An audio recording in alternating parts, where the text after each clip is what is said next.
The Texas plains were still, but it was the kind of still that comes before a storm, the kind that makes the hair on your arms stand up. Clara Dawson felt it. She lay on the filthy ground, a grimy cloth her only cover, and prayed for an end. Any end.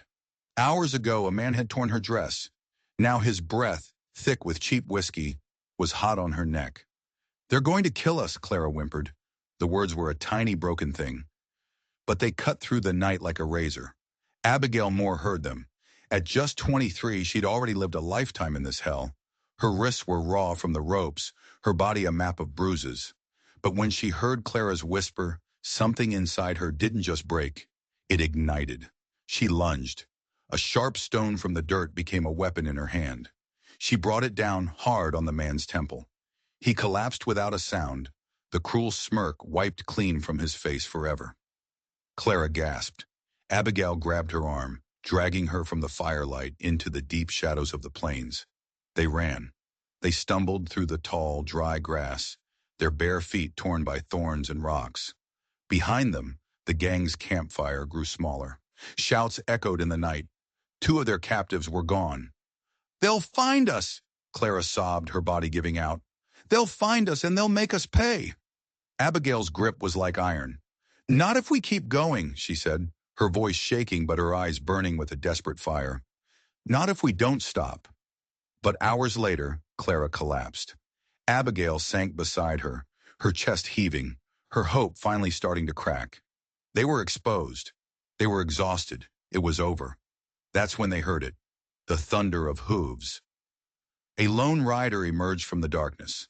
A tall horse, a man with a face lined by time and eyes that held the ghosts of old battles. His name was Elias Carter, a rancher, a former soldier. A man toughened by the years but not yet broken by them. He reined in his horse, his gaze taking in the 2 broken figures huddled in the dust. Their faces, smeared with dirt and blood, told a story more horrifying than any words. Abigail's brave front crumbled. "Please," she cried, her voice raw. "Please help us." Elias dismounted, his movements slow and deliberate. He saw 2 women who needed saving. That part was simple, but as he looked at their terrified faces, one thought burned in his mind. Would saving these 2 souls bring him redemption, or would it just drag him into a darkness he could never escape? Elias knelt in the dry earth. Clara was a trembling ball of fear. Abigail, though terrified, held her chin high, refusing to show the men who hunted them any more weakness. Elias had seen that look before. In the war, it was the look of someone who had nothing left to lose. He pulled a canteen from his saddlebag and held it out. Abigail took it carefully, helping Clara take a small, desperate sip. "They're not just any outlaws," Abigail forced the words out, her voice strained. "Their leader, he has a scar, runs from his eye all the way to his jaw. And his voice, it's slow and heavy, like he's weighing every word before he says it." Elias froze. Every muscle in his body went tight. He knew that voice. He knew that scar. A cold, sharp feeling twisted in his gut. She was talking about Nathaniel Carter, his own brother. Elias looked away, his jaw clenched so hard it ached. The girls couldn't know. Not yet. All they needed right now was a roof over their heads and a moment to breathe. The truth could wait. "Come on," he said, his voice rougher than he intended. He stood and offered a calloused hand. "You're safe now. My ranch isn't far. No one is going to touch you again. Not while I'm around." Abigail hesitated for a heartbeat, searching his face. Then she took his hand, pulling Clara to her feet. As they stumbled toward his horse, a flicker of hope appeared in Clara's tired eyes. Abigail saw it too, and a shaky laugh escaped her lips. Half relief, half disbelief. Maybe they had found a man who could keep them alive. But Elias's mind was a storm. Every step toward the ranch made the secret weigh heavier on his soul. If Nathaniel was the man these girls were running from, then blood was going to be spilled. His own family's blood. He glanced at Abigail. Her face was streaked with dirt, but her spirit was a fire that hadn't been put out. She had no idea that the man hunting her wasn't some nameless outlaw. She had no idea she had just been rescued by his brother. And he had to wonder, Would she still trust him if she knew the terrible truth he was hiding? The ride back was silent, the kind of silence that feels heavy, full of unspoken words. By the time the ranch house came into view, a solid, dark shape against the stars, Abigail could barely keep her eyes open. Inside, Elias set out bread and beans from the stove. It was simple food, but it was warm. Clara ate like a starved animal. Abigail ate slower, her eyes never leaving Elias. She was trying to read him, trying to decide if this quiet, haunted man was truly the safe harbor he appeared to be. The stillness was shattered by the creak of the front door. Heavy boots crossed the threshold. It was the outlaw, the one Abigail had struck with the stone. A fresh, ugly welt was already forming on his temple, and he held a pistol in his hand. His smile was mean, the kind that sucks the warmth out of a room. "You got something of mine, old man?" he sneered, waving the pistol toward the women. "Hand him over." Clara let out a terrified gasp. Elias didn't even flinch. In one smooth, shocking motion, he closed the distance between them. He grabbed the pistol barrel, twisted it hard, and slammed the outlaw against the wall. The gun clattered to the floor. In less than a second, Elias had the man pinned, using nothing but his own weight and the quiet, brutal strength of a soldier who had never forgotten how to fight. Abigail's jaw dropped. She had seen men fight, but never like this. Never with such calm, deadly precision. In that moment, she realized Elias was more than just a rancher. He was a man who had lived through a war and survived. The outlaw cursed and struggled, but it was useless. With a sharp shove, Elias sent him stumbling back out into the night. Abigail's heart was hammering against her ribs. Clara whispered, "How? How did you do that?" Elias just shrugged, as if it were nothing. But he knew. Deep in his gut, he knew this was just the beginning. If one had come, the rest would follow. The night settled heavy over the ranch. The silence was back, but now it was filled with dread. Abigail helped Clara settle by the fire, while Elias sat by the window, his gaze locked on the dark horizon. He didn't have to wait long. It started with the faint sound of hooves. Then shadows moved in the yard. 4 of them. They dismounted slowly, rifles held ready. Abigail's breath caught in her throat. Clara gripped her hand, her knuckles bone white. The front door opened without a knock. And there he was, Nathaniel Carter. The scar on his cheek seemed to glow in the firelight.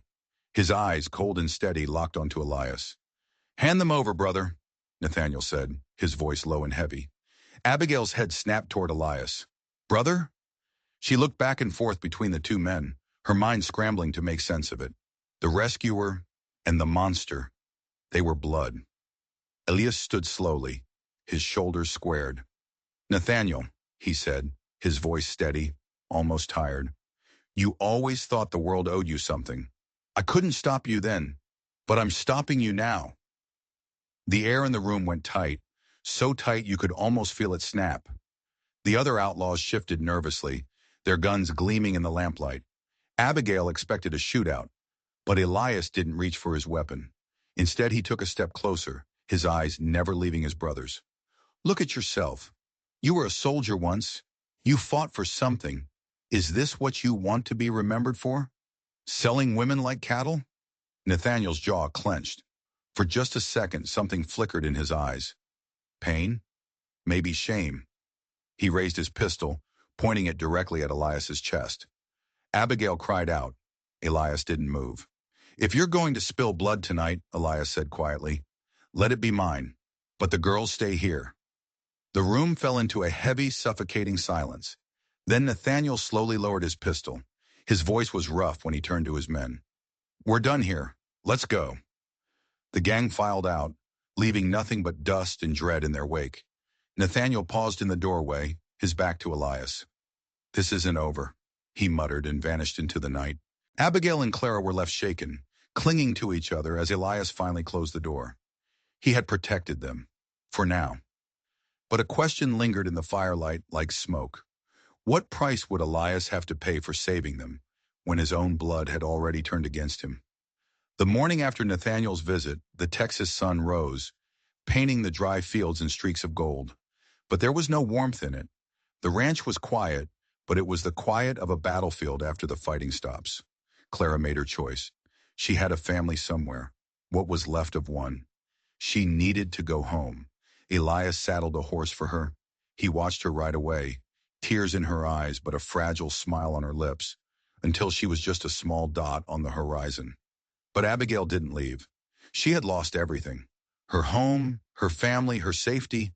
But here on this dusty ranch, she had found something she thought was gone forever. A man who had risked his own life for her without asking for anything in return. So she stayed. At first it was just to heal. The bruises faded, the cuts scarred over. But the wounds inside took longer. Then she started to help, mucking out stalls, mending fences. The work was hard, but it was honest. It was real. And in the quiet rhythm of the ranch, something began to grow between her and Elias. It wasn't loud or dramatic. It was a steady, quiet thing, like the Texas soil itself. He was a man who thought his best years were long gone, a man living with ghosts. But Abigail was proof that even a broken soul could find a new beginning. And for Abigail, Elias was a reminder that not all men in the West were like Nathaniel. Not all men sought to take and destroy. Some still chose to protect, to care, and maybe, just maybe, to love. This story leaves us with a question, doesn't it? When life pushes you to the edge, do you let bitterness consume you like Nathaniel? Or do you stand your ground like Elias and fight for what is right, no matter the cost? One thing is certain. That summer on a small Texas ranch, redemption wasn't just a word. It was a choice. A choice made by a weary rancher and a young woman who refused to give up. If this story of courage and second chances moved you, do me a favor and hit that subscribe button. You never know what other tales of the Wild West are waiting to be told, each one with a lesson to carry home. Thanks for listening.